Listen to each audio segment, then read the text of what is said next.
Cabinet रे कृषि ऋण छाड़ नहीं निष्पत्ति नियाजाऊ बोली दाबी करिसेंती निरंजन पट्टनायक। राज्य सरकार कृषि ऋण छाड़ न कले आंदोलन को ओह्लाइब बोली कांग्रेस कहिछि। कांग्रेस क्षमता को आसिले कृषि ऋण छाड़ हेबो बोली पीसीसी सभापति पुणी थरे कहिसेंती। एहा सहित चाषी को सोलार पंप दिया जिवो। 5 वर्ष पर्यंत चाषी को नियमित आर्थिक सहायता मिलिबो। बीजेडी बीजेपी राज्य रे कली करुथबा बेले दिल्ली रे मेली करूछंती बोली कहिसेंती पीसीसी सभापति।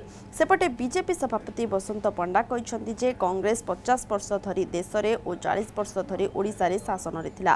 कांग्रेस केवल लोकंक पई कुंभीर कांदना कांदुछि। कांग्रेस नुहे ओडिशा रे प्रथमे केंद्र मंत्री धर्मेंद्र प्रधान प्रतिश्रुति देइथिले बोली बसंत पंडा कहते।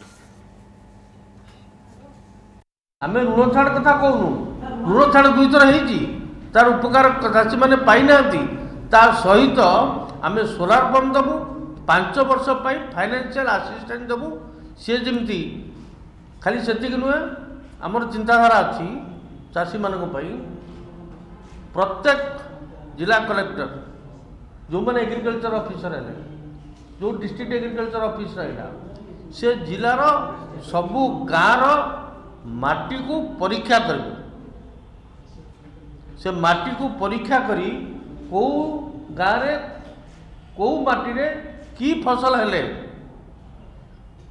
सेठी लाभदायक हब से विषय निष्पत्ति हब।